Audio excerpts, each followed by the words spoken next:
Indonesia termasuk negara dengan emisi udara yang tinggi. Emisi adalah zat yang mempunyai efek berbahaya atau beracun pada lingkungan. Sebelum itu, perkenalkan kami dari kelompok 4, Muhammad Afif Aminuddin, Putri Andari Septiani, dan Idam Ilyas Budi Mahendra. Seiring dengan berkembangnya peradaban manusia, emisi atau polusi udara yang dihasilkan semakin bertambah dan menimbulkan efek yang merugikan bagi manusia, terutama masalah kesehatan. Kalau terus begini, bukan gak mungkin nanti bumi kita rusak dan gak layak dihuni oleh manusia. Setiap harinya, miliaran manusia menghirup gas polutan berbahaya yang dihasilkan oleh aktivitas alam dan manusia itu sendiri. Tingginya mobilitas masyarakat dalam berkendara juga turut andil terhadap pencemaran udara. Di daerah perkotaan, misalnya pada jam-jam sibuk, tingkat polusi cenderung tinggi. Polusi atau pencemaran udara berasal dari partikel padat dan cair, serta gas tertentu yang mengandung polutan mematikan, seperti karbon monoksida, sulfur dioksida, dan nitrogen dioksida, serta ozon.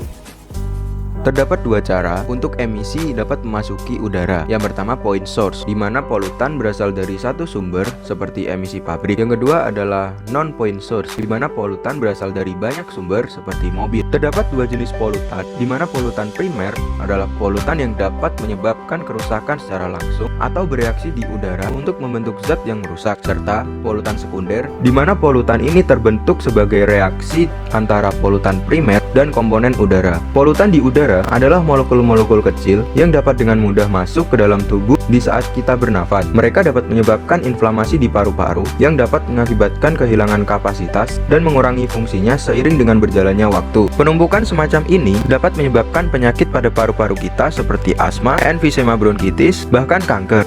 Selain dampak bagi kesehatan, laporan Global Report yang diterbitkan oleh Health Effect Institute di Amerika dan Universitas British Columbia di Kanada mengklaim bahwa setidaknya polusi udara bisa mengurangi 1-2 tahun usia manusia. WHO juga memperkirakan bahwa 90% populasi manusia di dunia menghirup udara dengan tingkat polutan yang tinggi. Polusi udara disinyalir menjadi penyebab kematian sekitar 7 juta orang di seluruh dunia setiap tahunnya. Kita dapat mengetahui dan melakukan prediksi sebaran polutan yang terdapat dalam udara emisi melalui stasiun pemantauan otomatis kontinu yang dijabarkan dalam angka tanpa satuan atau yang disebut dengan ISPU. ISPU memberikan sebaran polutan menjadi 5 kategori, diantaranya baik, sedang, tidak sehat, sangat tidak sehat, dan berbahaya. Parameter kualitas udara ambien terdapat dalam Peraturan Pemerintah Republik Indonesia Nomor 41 Tahun 1999. Dalam peraturan pemerintah tersebut tertulis bahwa parameter untuk udara ambien adalah sulfur dioksida, karbon monoksida, nitrogen dioksida, ozon, hidrokarbon, partikulat, total suspen partikulat, debu, timbal, dan debu jatuh atau dust fall. Yuk cari tahu upaya mengurangi efek emisi.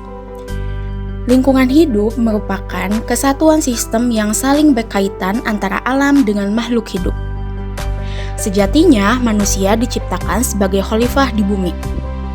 Selain bertanggung jawab terhadap sesama, manusia juga berkewajiban memelihara alam yang mereka tempati. Di Islam, sebenarnya Allah telah memberikan teguran kepada hamba-hambanya untuk tidak melakukan pencemaran dan juga kerusakan di muka bumi ini melalui surat Al-A'raf ayat 56.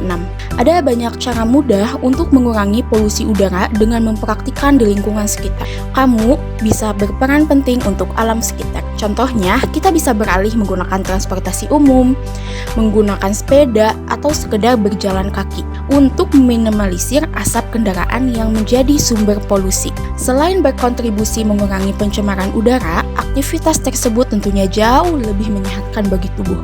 Menanam pohon juga jadi cara paling ampuh untuk melawan polusi udara.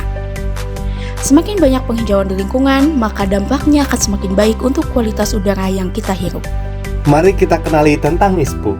ISPU merupakan indeks standar pencemaran udara yang merupakan angka yang menyatakan atau menggambarkan kondisi kualitas udara ambien di lokasi tertentu berdasarkan dampak terhadap kesehatan manusia.